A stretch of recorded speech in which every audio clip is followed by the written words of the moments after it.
John Hannity is next from New York. All right, thanks, Tucker, and good luck to Shannon and Laura tonight. We'll have more of that in a little while.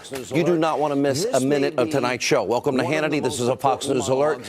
This may be one of the most important monologues I will ever give on this show. Tonight we have a major crisis in this country. Does America have equal justice under the law? It appears tonight the answer is no. Because from everything we now know, there's one justice system for the Clintons, the left, liberals, and all their cronies, and another one for everyone else in America. And tonight on this show, with the result of the indictment of Paul Manafort and his associate, we will show you right here how there is zero evidence of Trump-Russia collusion, zero evidence of campaign collusion, and in spite of all of that, the media has been lying to you all day and all weekend long. What we have is incontrovertible evidence. We will lay it all out tonight. That Hillary Clinton, Bill Clinton, and others sold out America's national security interests, yet only now in the last 2 weeks are we beginning the process of investigating. We have evidence, including an FBI informant, documents, emails, tapes, all showing that in 2009, our government, including then Attorney General Eric Holder, the FBI director at the time, Robert Mueller, and then District Attorney Rod Rosenstein, they all knew that Russia and Vladimir Putin were trying to corner the uranium market right here in America. There's also a strong belief that President Barack Obama knew all about Putin and his crimes in this country, as he probably saw it in his presidential daily briefing. This is news, information, and truth. I promise you can't get anywhere else in the media. And that is tonight's ever-important breaking news opening monologue. All right, let's start at the beginning. It was announced today that Paul Manafort, well, something that was pretty much expected after his home was raided by the FBI, was indicted today. It's a 31-page indictment. It discussed charges, and we'll put it up on the side of the screen for you. Money laundering, failing to register as a foreign agent, tax crimes. But interestingly, because this is the special counsel that was supposed to investigate Trump, Russia collusion, this indictment has nothing, let me repeat, nothing to do with Trump-Russia collusion. Zip, zero, nada. The most spectacular finding within the Manafort indictment is this. In regards to the financial issues, the last year of a financial transaction was 2014. The years they were looking at was between 2008 and 2014. And as far as we know, Trump wasn't even thinking of running for president in 2014. So in other words, nothing of the Paul Manafort indictment had anything to do with the Trump campaign or Donald Trump. Is this all Mueller has? Because if it is, it's pathetic. Another day, another example, after a year of speculation, no evidence of any collusion between President Trump and Russia. Now, you've heard the saying, we've all heard it, you can indict a ham sandwich.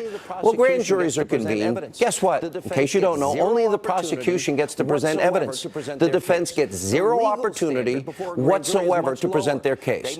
The legal standard before a grand jury is much lower. They must be convinced probable cause. Okay, but in a court of law, the criminal standard is a jury of your peers beyond a reasonable doubt. A massive distinction. And it's important to point out that this grand jury was impaneled in Washington, D.C. Let's see, one of the most liberal cities in America, where over 90% of the people there voted for Hillary Clinton. Mr. Mueller, do you think that's fair? Now, here's what Paul Manafort's attorney said earlier today for the first time they speak out. Listen. That President Donald Trump was correct. There is no evidence that Mr. Manafort or the Trump campaign colluded with the Russian government. Today, you see an indictment brought by an Office of Special Counsel that is using a very novel theory to prosecute Mr. Manafort regarding a FARA filing. The United States government has only used that offense 6 times since 1966 and only resulted in one conviction. 6 times since 1966, one conviction. So like every American, Paul Manafort, he deserves what we all deserve, the presumption of innocence. However, he is being tried tonight and convicted in the court of public opinion by what is an abusively biased, Trump-hating media. Also, as part of the news that came out today, George Papadopoulos, he admitted, okay, he lied to the FBI. I think he's 29 years old. Now, I knew everybody in the Trump campaign. I never heard about Papadopoulos until today, and I think I knew everybody. Now, the White House says he was a volunteer, and it seems that Papadopoulos, on his own, was trying to create an anti-Clinton Russian dossier, like the Fusion GPS, Hillary DNC, President Obama-funded dossier, and he wasn't successful. So now that we have no Trump collusion, here's what we do have tonight. This is what the media will ignore. This is what matters. These are the facts. This is where the evidence comes in. What did President Clinton or President Clinton wannabe, President Obama, and key members of the administration, what did they know about the Uranium One scandal? Now, we're learning about how the Obama administration officials, they knew in 2009 that Vladimir Putin was using bribes, extortion, kickbacks, money laundering, and racketeering all within this country, spies within this country. Nothing was done to stop it. We have incontrovertible evidence that all involved tried to cover this up. They put a gag order on the one FBI informant that knew everything to prevent the truth from getting out. Now it's getting out. We have incontrovertible evidence that the Clintons benefited in a massive, huge financial way because of this corrupt Uranium One deal. We know Bill Clinton doubled his speaking fees in Moscow while giving a speech to a bank that, interestingly enough, had a financial interest in Uranium One. Bill Clinton also tried to get State Department permission, his wife's State Department, to meet with Russian nuclear officials during the time of the Uranium One deal, and he eventually ended up sitting down with Vladimir Putin himself. And as the author, Peter Schweitzer, writes about in his best-selling book, Clinton Cash, the Clinton Foundation got $145 million in kickbacks from people that directly benefited from that deal. We have incontrovertible evidence that Putin and his spies and his thugs were actually successful because he eventually got 20% of America's uranium, the foundational material for nuclear weapons. This is beyond insanity and inexcusable. Hillary Clinton, Bill Clinton, the Obama administration allowed your national security to be compromised in what is an unprecedented way, and few in the media will touch this story. Major crimes were committed. They knew about it. They did nothing before the deal. Now, here's a simple question. We have to ask it. Why on earth would President Obama or Hillary or Eric Holder ever sign off on giving Russia, a known enemy, Putin, a bad actor, 20% control of our uranium? What did America get? What did Obama get from this Uranium One deal? It never made sense. Now, we also have incontrovertible evidence that the Clinton campaign and the DNC, they paid Fusion GPS over $9 million, although nobody knows anything, and they hired a former British intelligence agent who then used current and former Russian government sources to produce this phony, fake, salacious news dossier that was full of lies, disinformation, and propaganda against Donald Trump. In other words, Clinton and the DNC funded the money to spread Russian lies and influence the election. They did it all because it is the very thing they're now accusing President Trump and his campaign of doing. They did it themselves. And we just found out this weekend, this new report from the Federalist, the headline, Obama's campaign paid $972,000 to the law firm that secretly paid Fusion GPS in 2016? Wow, the same firm that the Clinton campaign, the DNC, used to pay Fusion GPS to create the fake news propaganda anti-Trump dossier that they then regurgitated all over TV.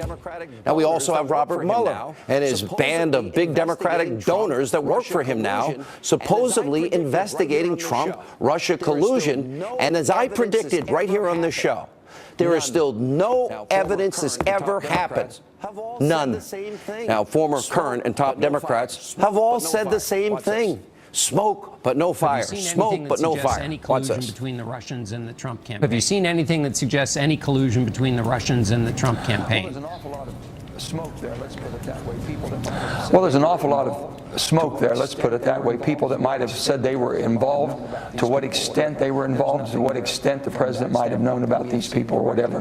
There's nothing there from that standpoint that we have seen directly linking our president to any of that. The last time we spoke, Senator, I asked you if you had actually seen evidence of collusion between the Trump campaign and the Russians, and you said to me, and I'm quoting you now, you said, not at this time. Has anything changed since we spoke last? Well, no, it hasn't. I know we need to go soon, but just to be clear, there has been no actual evidence yet. No, it has not been. Okay, I just want No, to it has not been. At the time I left, I did not see any smoking gun certitude evidence of collusion. Is there any evidence of collusion that you have seen yet? Is there? There is a lot of smoke. We have no smoking gun at this point. No smoking gun. Tonight, still, no smoking gun. And your lying media in this country would have all of you believe the indictment of Paul Manafort and his associate, Rick Gates, has everything to do with Trump-Russia collusion. It has nothing to do with it. Here's the truth. Nothing. Now, none of that is related to President Trump. None of it, zero, is related to his campaign. And the vast majority of these allegations all happened before Paul Manafort ever worked for the Trump campaign. And also tonight, the issue of Robert Mueller attempting to change the narrative to distract from the real Russia collusion and massive cover-ups. Don't think this is a coincidence. Last week, right here on this program, we had stunning revelation after revelation, day after day, about Hillary Clinton, Uranium One, the fake news dossier, and that special counsel Mueller is clearly complicit in the Uranium One scandal. Remember, he was the FBI director, the FBI informant, had all the evidence of bribes and kickbacks and money laundering, and he did nothing. So now they need to change the narrative after a very bad week and distract the country from their evidence and their involvement in possible collusion. And by the way, Mr. Mueller, who leaked the indictments to fake news CNN? Was it you? Now, I can confirm exclusively here tonight on Hannity, Friday night, all day Saturday, Manafort's team did not know this was coming. So somebody disclosed this information. That is a crime, Mr. Mueller. You should know this. And by the way, anybody from the grand jury, it's a simple crime. Who did it? Did anyone, Mr. Mueller, in your office do it? Now, while liberals in the media are hysterical, absolutely beside themselves with giddiness, thinking this is the big smoking gun about Paul Manafort, there's another major shoe dropping in these major Democratic scandals. Now, we first reported on Tony Podesta over a week ago on October the 24th. He's the brother of Clinton's former campaign manager, John Podesta. And according to Politico, Tony Podesta is now stepping down from his lobbying group because he is being investigated by the special counsel. And as we have now been reporting, the probe into Tony Podesta and his lobbying group came about after Mueller started looking into Manafort's finances. NBC News even pointed out that Podesta's group worked with Manafort on a public relations campaign called European Center for a Modern Ukraine. And NBC News even adds that Mueller could be looking into whether Podesta and his company violated what's known as FARA, the Foreign Agents Registration Act. And Politico was reporting that both Tony and, John Podesta, Hillary's campaign manager, and even Sid Vicious Blumenthal, they were all conveniently together this weekend at Hillary Clinton's birthday party in Washington. Wonder what everybody talked about. And after new revelations that the Clinton campaign and the DNC paid almost $10 million to help spread Russia, anti-Trump lies and propaganda, well, now even Senator Susan Collins is saying that John Podesta and disgraced former DNC chair Debbie Wasserman Schultz, they need to re-testify before Congress about the phony Clinton Russian lying dossier that was meant to influence the American people on the eve of an election. Watch this. They absolutely need to be recalled. It's difficult to imagine that a campaign chairman, that the head of the DNC would not know of an expenditure of this magnitude and significance, but perhaps there's something more going on here. But certainly it's worth additional questioning of those two witnesses. You need to know there is no chance that over $10 million goes out the door to pay for this lying dossier. And nobody knows about it. If you listen to the Clinton people, the DNC people, I don't know. Nobody knows. $10 million out the door. And guess what? They're all lying because they all use the same attorney and the same law firm. Take a look how Congressman and former prosecutor Trey Gowdy is now properly interpreting what Clinton and the DNC and now Obama did in paying for this dossier. This is interesting. The good news is you don't have to be. I'm not an election law expert, Chris, but the good news is you don't have have to be to understand the absurdity of believing that you can launder all of your campaign money by just hiring a law firm. I mean, imagine if you and I were running for Congress and we just hired a law firm and said, hey, you go do all the oppo, you go buy all the television, you go buy all the bumper stickers, you go hire all the experts, and we're going to launder all of this through a law firm. I can't think of anything that defeats the purpose of transparency laws more than that. This is not hyperbole. I am not overstating the case. We are at a major crisis point in America tonight. Do we have equal justice under the law in this country today? If you or I, if anybody in this room with me now or watching TV with you, if we ever did anything close to what the Clintons, the DNC, and others did, we would be rotting in a jail cell tonight, hoping our friends would send us a cake that had a file.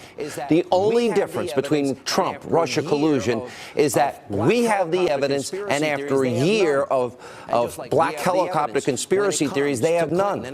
And just like we have the evidence when it comes to Clinton and her email server scandal, why hasn't she been charged? Fox News legal analyst Greg Jarrett, who will join us tonight, has helped us put together a list of all the laws broken in all of these scandals. Take a look at the side of your screen. These are the laws that were potentially broken, all by the Clinton campaign and the DNC and the fake news dossier scandal. Of course, they use Russian sources bought and paid for by Hillary, the DNC, and Obama to smear Trump and influence the election with Russian lies. Then there's the massive Uranium One scandal that Congress rightly is now investigating. We do need a special prosecutor. Finally, you have, look right there, federal statutes involving crimes like bribery and mail fraud and wire fraud and racketeering. And as we've been saying, all of this is beyond serious. It compromised our national security, and people should be put behind bars. There's also the Clinton email server scandal. I haven't forgotten.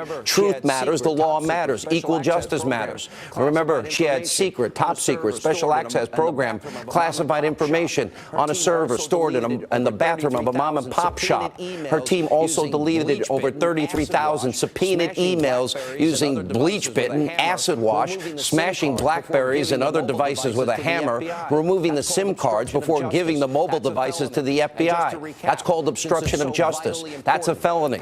And just to recap, since it's so vitally important, probably the biggest scandal of all is Bill and Hillary Clinton selling out America's national security to Putin and the Russians. And guess what? The FBI had the information before they made the deal. And the FBI director's name at that time was Robert Mueller. And Eric Holder was the attorney general at the time who oversaw the FBI. They had to know. And yet a year later, when even though they had evidence of bribery and collusion and money laundering and all these crimes, they ignored the evidence, and Eric Holder and Clinton signed off on the single, beyond the Iranian deal, dumbest national security decision ever.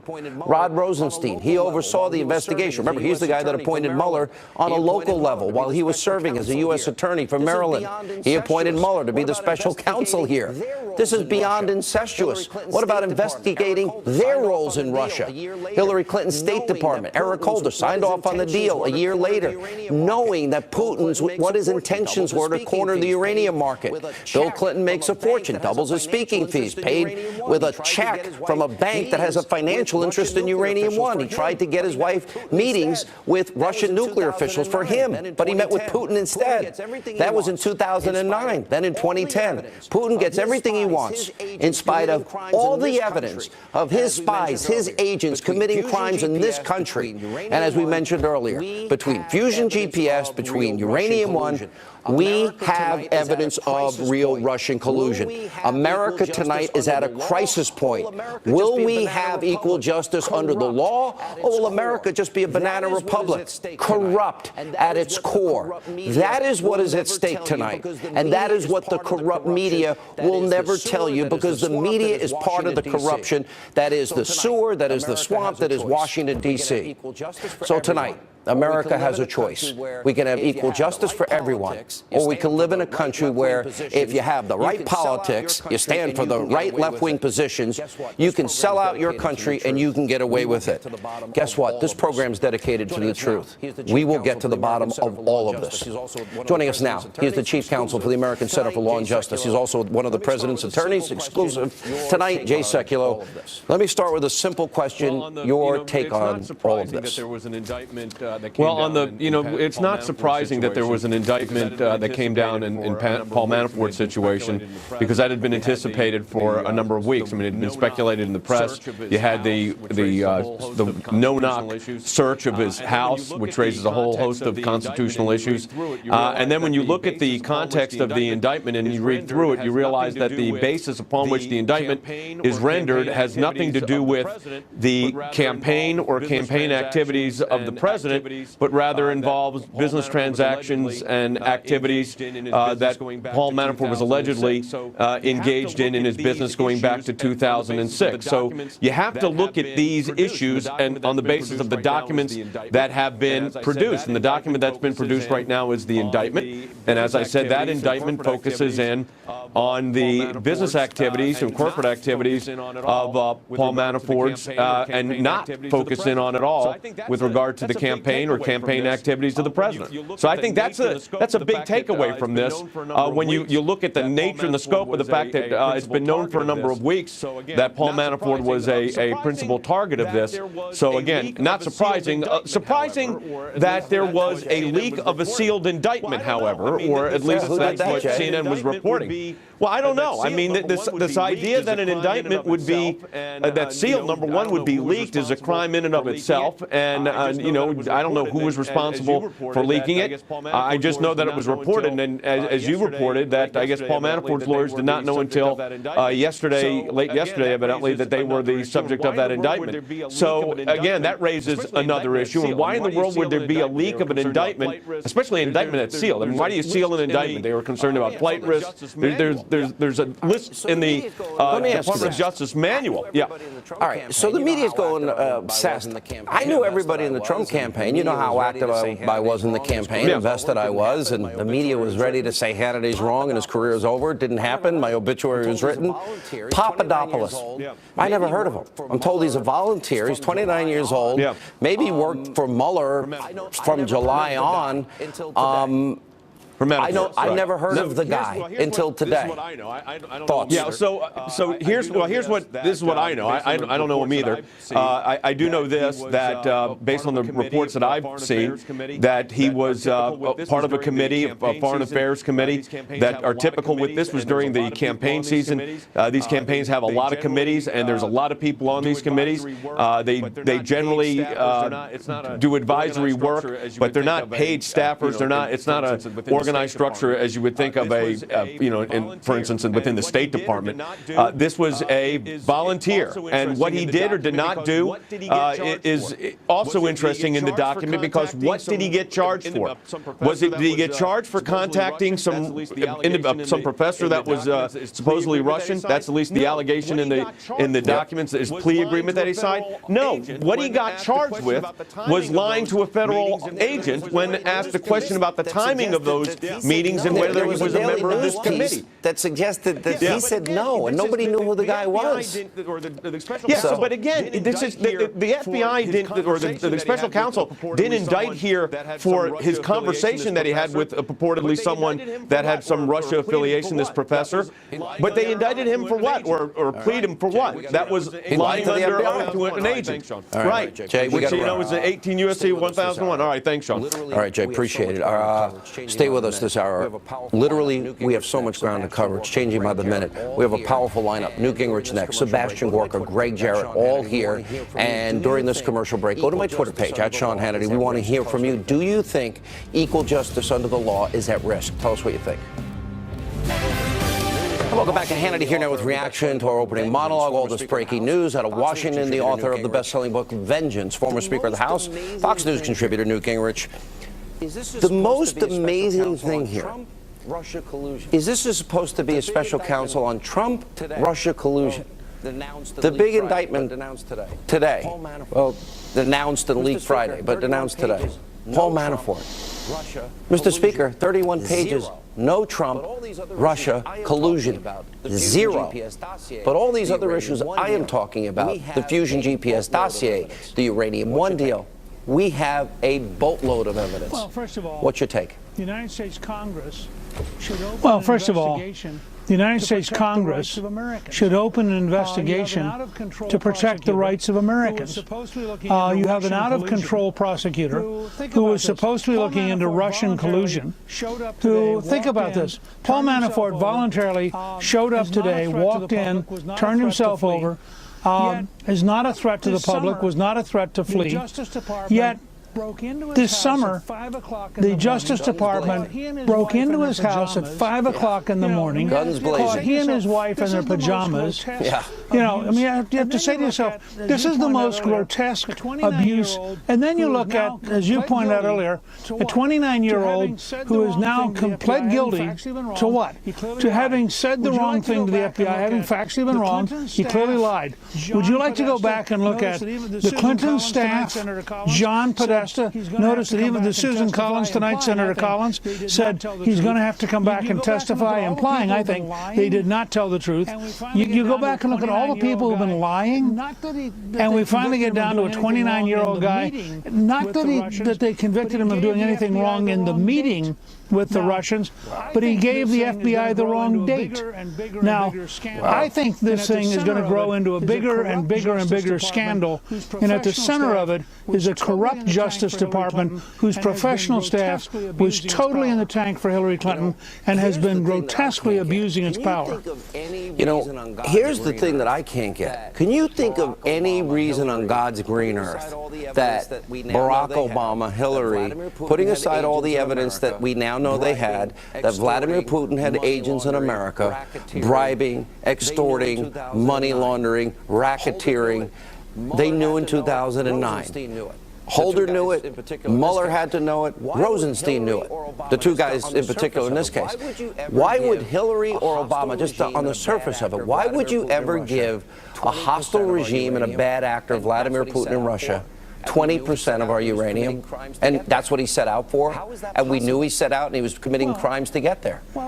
How is that possible? If the numbers are right, first of all, if the numbers are right, and I think this is another thing Congress should insist on bringing in the information and compelling it to be delivered. If the numbers are right, there were various sources associated with this who gave $145 million to the Clinton Foundation through a Canadian foundation which could avoid the agreement they'd made with Obama about reporting their donations in the United States. Now, as bad as the Bill Clinton $500,000 speech was for a Russian bank, this is 290 times as much money. So you have to say to yourself, oh gosh, why would Bill and Hillary go through with a deal that might involve $145 million? Well, I'm going to be old-fashioned here, Sean. I know it's a shock. Follow the money. They wanted the money. This is about corruption. Hillary, from the time she made money illegally, on cattle futures for her entire career, has thought she could get away with this stuff. It's only as it begins to unravel now that we begin to realize that this is truly horrifying. You have two attorneys general of the United States. You have the director of the FBI, Mr. Mueller. You have a local attorney who becomes the deputy who then brings the attorney general, who then brings in Mueller. You have a level of corruption that's unimaginable. And let me say, quoting Alan Guelzo at Gettysburg College, who's a student of this, he believes this is the most corrupt presidency in American history. We've only touched the beginning of it, and it's going to keep unfolding. But you never got to my fundamental question. The Obama administration is the most corrupt. But is there any reason you can think of that you'd ever give 20% of the foundational material, American assets, to Putin and Russia? What did America get? What did Obama get? They didn't care.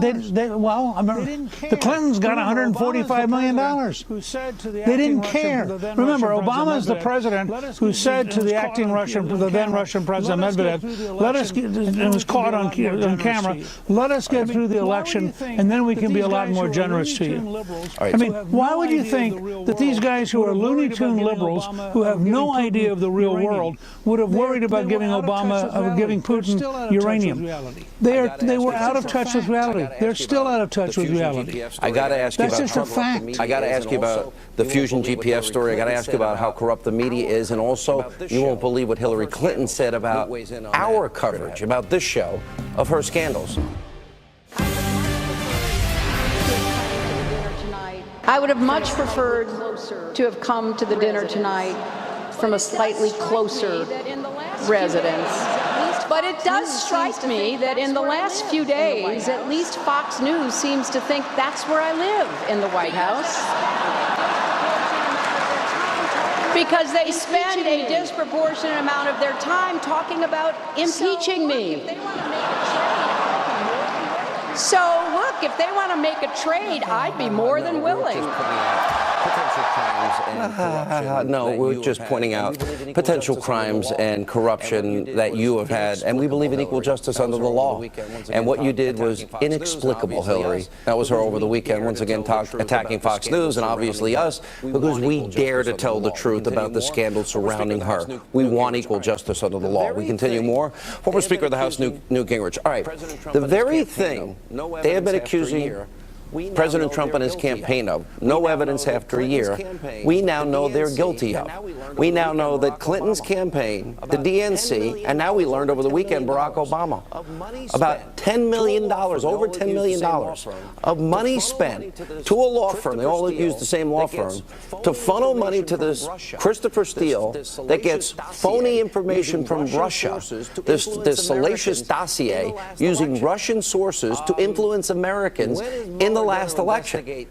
When is Mueller going to investigate that? Because we know the money exchanged hands. We know it was propaganda and misinformation. Real test of Mueller.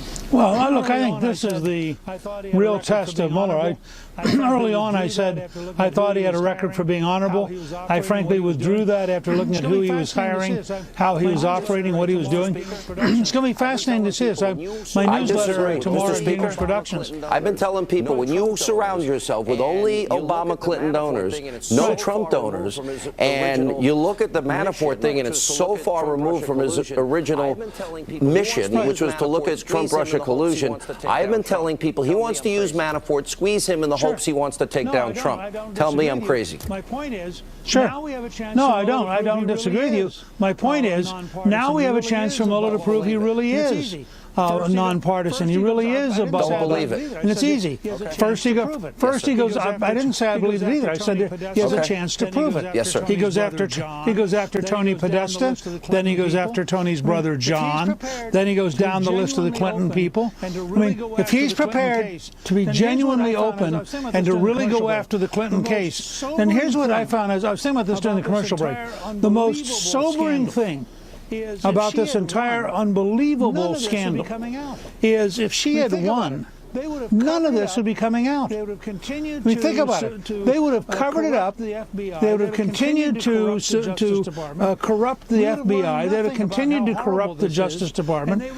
We would have learned nothing about how horrible this is, and they would have continued, I think, to sell out America's interests. It is an astonishing gap, and people who wonder about whether or not it was important that President Trump won, you think about the difference between what we're learning now and what would have been covered up by Hillary Clinton. Bribery, extortion, money laundering, racketeering, and Mueller and Eric Holder and the FBI informant with evidence. In 2009, they didn't stop the Uranium One deal, and they knew Putin was at the bottom of it. Let me ask you this. Talk about the fairness of a grand jury process. You're going to indict a ham sandwich. This is in an area where Hillary Clinton, D.C., a good friend of mine pointed out, Ken Starr couldn't get an indictment against the Clintons or a conviction there ever. And yet this is the area that is now being used in this campaign. It seems like there's an injustice when it's so overwhelmingly left-wing liberal Democrat. Let's go back to John Connolly Oh, sure. Look, this goes all the way back to John Connolly in 1979 being indicted by a grand jury that was 100% Democrats and eventually winning the jury trial. But it's very uphill and very difficult. And I think a good prosecutor, remember, all the grand jury is saying is that there is reasonable grounds to look at this. The test for an actual trial is the opposite. The test for the actual trial is guilty beyond a reasonable doubt. Huge difference. So I don't think you should automatically respond just to that. But the point I was trying to make a minute ago, I want to come back to, because this is a direct challenge to Robert Mueller. If he is sincerely interested in justice, he has to go after the $145 million in Canada. He has to go after Bill Clinton's $500,000. He's got to go after all the different permutations that we've now learned about, including the stuff that when he was FBI director was covered up. Now, I'm with you in that I have a hunch he'll fail this test, but I think it's a fascinating moment in American history, particularly when you had Tony Podesta resign, because he now knows he's so guilty, he doesn't want to take his entire firm down with him. And you forgot Trump. I have another challenge. Look at the funding of Clinton and now Obama and the DNC for phony Russian propaganda that was repeated by everybody to influence an American election. We know they did that. That's a fact at this point.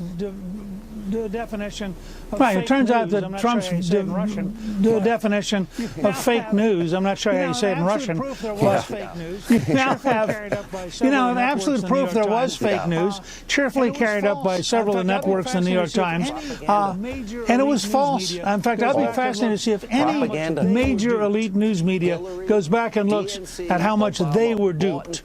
Hillary, DNC, Obama bought and paid for Russian propaganda to influence an election. We can follow the money. Mr. Speaker, you've been great. Thank you. What? Go ahead, last word. I see something good coming. Go ahead. Imagine the New York Times or the Washington Post reporting. No, I'm just going to say, couldn't you imagine the New York Times or the Washington Post reporting, here are the ways we were duped? Would that be like a Pulitzer Prize winning moment? Yeah, but hell will freeze over, and we were right and they were wrong, and they'll never admit it. Good to see you, sir. Thank you. Up next, we have a lot more to come. Sebastian Gorka, Greg Jarrett, why a special counsel should now investigate Fusion GPS, and of course, Uranium One, and much more.